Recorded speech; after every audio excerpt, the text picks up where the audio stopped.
नमस्कार बंधुरा आबारो आज के चले एसेछि आरेकटी रेसिपि निये। काँचा आम प्राय शेष होते चलेছে, सेजন্য काँचा आमेर रेसिपि आपनादेर साथे आज के शेयर करछि।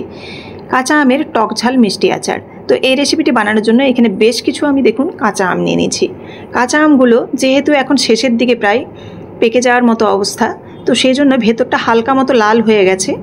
আর এগুলো কিন্তু দেখুন কাঁচা আম হালকা মতো কিন্তু লাল হয়ে গেছে, যেহেতু কাঁচা আমের সিজন প্রায় শেষ হয়ে গেছে সেজন্যই।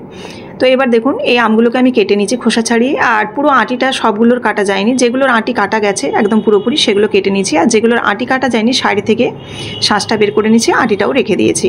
এবার কড়াই সরষের তেল দিয়ে শুকনো লঙ্কা আর 5 ফোড়ন এখানে ফোড়নে দিলাম, সঙ্গে দিয়ে দিচ্ছি তেজপাতা। তেজপাতাটা দেওয়ার পর এখানে দেখুন আমি দিয়ে দিচ্ছি এই যে কেটে রাখা আমগুলোকে আগে পরিষ্কার করে ধুয়ে নেবেন গোটা অবস্থায়, তারপর কিন্তু ভালোভাবে জলটা মুছে নিয়ে খোসাটা ছাড়িয়ে তারপর কাটবেন। তাহলে কি হবে, এই আমের আচারটা অনেক দিন পর্যন্ত থাকবে যদি আমটার মধ্যে কোনো রকম জল না থাকে। তো এবার এই যে তেলে একটু নাড়াচাড়া করে কিন্তু এই আমটাকে একটু ভেজে নেব। আমটাকে ফোড়নের সাথে ভেজে নিতে হবে। আর সঙ্গে দিয়ে দিচ্ছি এখানে পরিমাণ মতো লবণটা দিয়ে নাড়াচাড়া করব। লবণটা কিন্তু পরিমাণ মতো দেবেন, যেহেতু এটা আচার মিষ্টি সেই জন্য কিন্তু অবশ্যই লবণটা কিন্তু একটু তুলনামূলক কম পরিমাণেই লাগবে।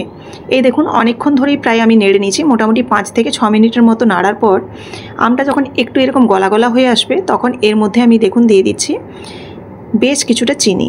এখানে চিনির পরিমাণটা আপনাদের বলে রাখি, এই যে মিষ্টি আচারটা করব টক ঝাল মিষ্টি আচারটা, এই আচারটার কিন্তু চিনির পরিমাণটা 1 কিলো আমে কিন্তু 1 কিলোই চিনি দিতে হবে, নইলে কিন্তু গ্রেভিটাও যেমন হবে না তেমনি আমের মধ্যে টক ভাবটাও কাটবে না, আর আচারটাও কিন্তু ততটা ভালো হবে না। আমি 1 কিলো আমে 1 কিলো চিনি ব্যবহার করেছি। এবারে দেখুন চিনিটা বেশ ভালোভাবে গুলা হয়ে গেছে। আর এই পর্যায়ে আমি একটু কাশ্মীরি লঙ্কার গুঁড়ো দিচ্ছি, এটা পুরোপুরি অপশনাল। এটা দিলে দেখুন কালারটা কতটা সুন্দর এসছে, সেই কারণেই কিন্তু এই কাশ্মীরি লঙ্কার গুঁড়োটা আমি দিয়েছি। এবার ভালোভাবে নাড়াচাড়া করে এটা ফুটতে দেব। এই আমের আচারটা বানানো কিন্তু ভীষণই সহজ, ভীষণই সিম্পল। তো দেখুন এবার ফুল ফ্লেমে আরও কিছুক্ষণ অপেক্ষা করব এই চিনিটাকে পাক করে নেওয়ার জন্য। এখানে আমি চিনি ব্যবহার করছি, আপনারা চাইলে গুঁড়ো ব্যবহার করতে পারেন বা গুড় চিনি দুটো মিশিয়ে ব্যবহার করতে পারেন। এই রেসিপির যেটা মেন সুগন্ধ নিয়ে আসবে সেটা হচ্ছে এই মশলার মধ্যে ধনে দিয়েছি, গোলমরিচ দিয়েছি, মেথি দিয়েছি, এলাচ, লবঙ্গ, দারুচিনি খুব কম পরিমাণে, মেথি, মৌরি, আর এখানে গোটা জিরে আর কালো জিরে, সঙ্গে তেজপাতা একটা দিয়েছি। পরে আরও একটা মশলা অ্যাড করব, সেটা কিন্তু আপনাদের ভাজার সময় দেখাবো। এই মশলাটাকে আমি ড্রাই রোস্ট করে নেব। তার জন্য আমি এখানে দেখুন কড়াই চাপিয়ে দিয়েছি। এবার এই গোটা মশলাকে ড্রাই রোস্ট করে নেব। প্রথমে দিতে হবে এখানে যে মশলাগুলো একটু প্রথমটাই ভাজতে সময় লাগে, অর্থাৎ এখানে মেথিটা এবং এখানে ধনে, আর দিয়ে দেবো দারুচিনি আর গোলমরিচটা প্রথমে একটু দিয়ে মোটামুটি 10 সেকেন্ডের মতো নাড়াচাড়া করে নেব। তারপর এবার বাকি যে মশলাগুলো আছে অর্থাৎ মৌরি, জিরে, কালো জিরে এবং লবঙ্গ, এলাচ, এগুলো কিন্তু দিয়ে এবার ভালোভাবে নাড়াচাড়া করে একটু ড্রাই রোস্ট করে নেব। এই মশলাটাই কিন্তু নিয়ে আসবে খুব ভালো একটা সুগন্ধ, যেটার মধ্যে আচারটায় দুর্দান্ত একটা ফ্লেভার দেবে। তো দেখুন এদিকে এবার আমি কড়াইয়ের মধ্যে প্রথমেই আগে মেথিটা দিলাম। মেথিটা দেওয়ার পর এবার এখানে গোলমরিচ, দারুচিনি আর এখানে দিয়ে দিচ্ছি ধনেটা দিয়ে মোটামুটি 10 সেকেন্ডের মতো নাড়াচাড়া করলেই এটা কিন্তু অর্ধেকের মতো প্রায় রোস্ট হয়ে যাবে। এবার এটা যখন অর্ধেকটা রোস্ট হয়ে যাবে তখন এর মধ্যে আমি বাকি যে মশলাগুলো আছে সব দিয়ে দিলাম। আমি এখানে শুকনো লঙ্কাটা ব্যবহার করিনি, শুকনো লঙ্কা যেহেতু ফোড়নে আমের সঙ্গে দিয়ে দিয়েছি সেজন্য কিন্তু এখানে শুকনো লঙ্কা দিইনি। আপনারা যদি অতিরিক্ত ঝাল খান তাহলে কিন্তু এখানে শুকনো লঙ্কাও ব্যবহার করতে পারেন, বা আপনারা যদি ফোড়নে শুকনো লঙ্কাটা না দিয়ে এখানে দেন তাও কিন্তু হবে।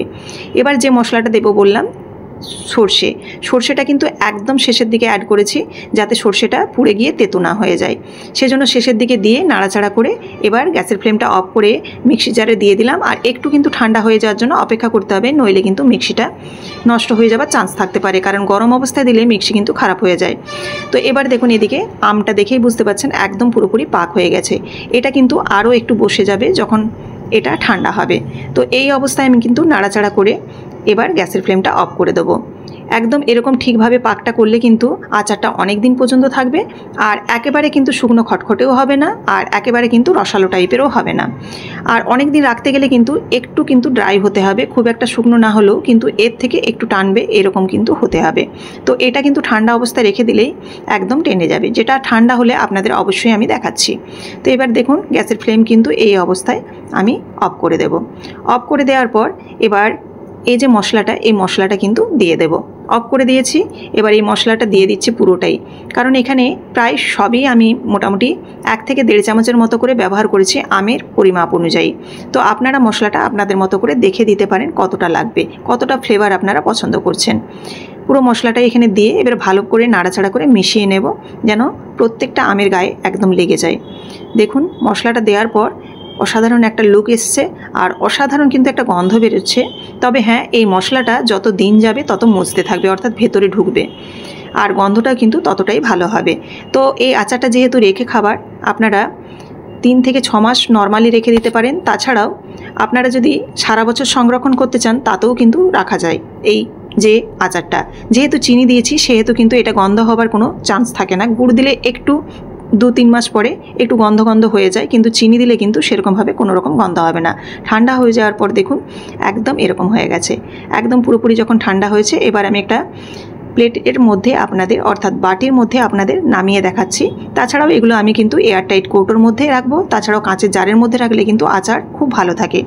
তো অবশ্যই আপনারা রেসিপিটি দেখলেন, রেসিপিটি যদি ভালো লেগে থাকে অবশ্যই লাইক, কমেন্ট এবং শেয়ার করবেন। আর এরকমই প্রত্যেকদিন নিত্য নতুন রেসিপি দেখার জন্য অবশ্যই চ্যানেলটিকে সাবস্ক্রাইব করে বেল বাটনটি প্রেস করে দেবেন।